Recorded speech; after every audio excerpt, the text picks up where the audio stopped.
Hi, this is Gabriel. High solution. Yeah, I want to show you how to fix ps4 controller.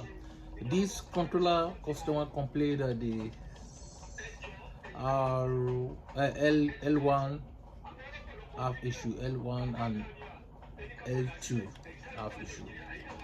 You see, look at it. The rubber is slack.